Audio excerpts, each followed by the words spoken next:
తొందరపాటు నిర్ణయాలు విజయం లేదా వినాశనం. ఒక గ్రామంలో ఓ సాధువు తన శిష్యులతో బస చేసి అక్కడి ప్రజల సమస్యలను తెలుసుకుంటూ వారికి పరిష్కార మార్గాలను సూచిస్తున్నాడు. ఈ విషయం తెలిసిన పొరుగూరి రామయ్య, భీమయ్య సాధువును కలిసి తమ కష్టాలను విన్నవించుకున్నారు.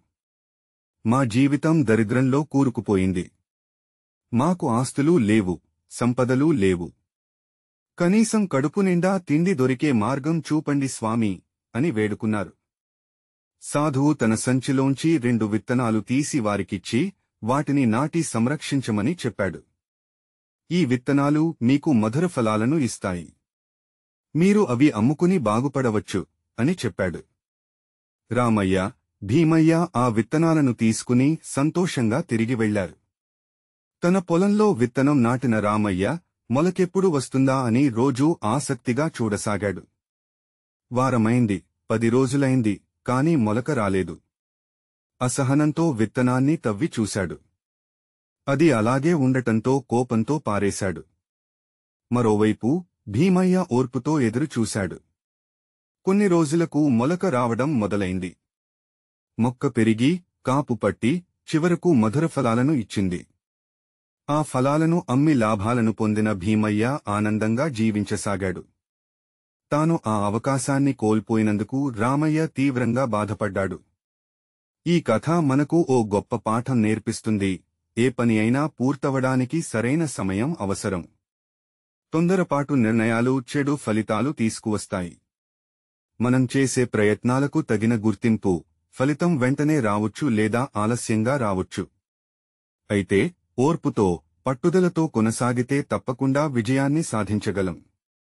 ఇలాంటి ఉదాహరణలు చరిత్రలో కూడా ఉన్నాయి. మహాకవి బాణభట్టారకుడు 18 ఏళ్లకే కాదంబరి అనే గొప్ప కావ్యాన్ని రాశాడు. కాని రాజాశ్రయానికి వెళ్లినప్పుడు అక్కడి పండితులు అతనిని హేళన చేశారు. రాజు కూడా కాదంబరి అంటే కల్లు, ఇది పరిపక్వత లేని రచన అంటూ తిరస్కరించాడు. ఈ అవమానంతో బాధపడి బాణభట్టారకుడు కోపంతో కావ్యాన్ని తగలబెట్టేశాడు.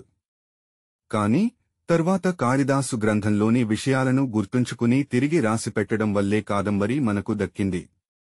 ఇది తొందరపాటు నిర్ణయాల వల్ల ఎంతటి నష్టం జరిగే అవకాశముందో తెలియజేస్తుంది. ఇంకా పురాణాల్లో కుంతి కథ కూడా ఇదే విషయాన్ని మనకు నేర్పుతుంది. దుర్వాస మహర్షి ఇచ్చిన వరాన్ని ముందు చూపు లేకుండా ఆచరణలో పెట్టడం వల్ల ఆమె వివాహానికి ముందే సంతానం కలిగి జీవితంలో అనేక సమస్యలను ఎదుర్కొంది. ఈ కథలు, సంఘటనలు మనకు కొన్ని ముఖ్యమైన విషయాలను తెలియజేస్తాయి. ఏ పనైనా సమయం తీసుకుంటుంది. ఓర్పుగా ఉంటేనే విజయం మనకు దక్కుతుంది. తొందరపాటు నిర్ణయాలు ప్రమాదకరం. ఆలోచించకుండా తీసుకునే చర్యలు మన భవిష్యత్తుపై చెడు ప్రభావం చూపొచ్చు. అనుభవాన్ని విశ్లేషించడం అవసరం. ఎదుటివారు ఏదైనా సూచన ఇచ్చినప్పుడు దాన్ని సరైన విధంగా అర్థం చేసుకోవాలి. పరిస్థితిని అంచనా వేసి ముందుకు వెళ్ళాలి. మనం చేసే ప్రతి నిర్ణయం పక్కా ప్రణాళికతో ఉండాలి.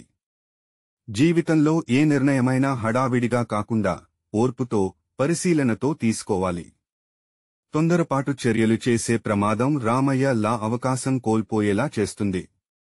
కాబట్టి ఏ పని చేసినా నమ్మకంగా, ఓర్పుగా ముందుకు సాగితే తప్పకుండా విజయం మన స్వంతమవుతుంది.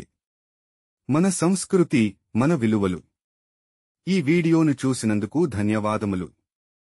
ఈ వీడియో మీకు నచ్చినట్లయితే దయచేసి లైక్, షేర్ మరియు సబ్స్క్రైబ్ చేయండి.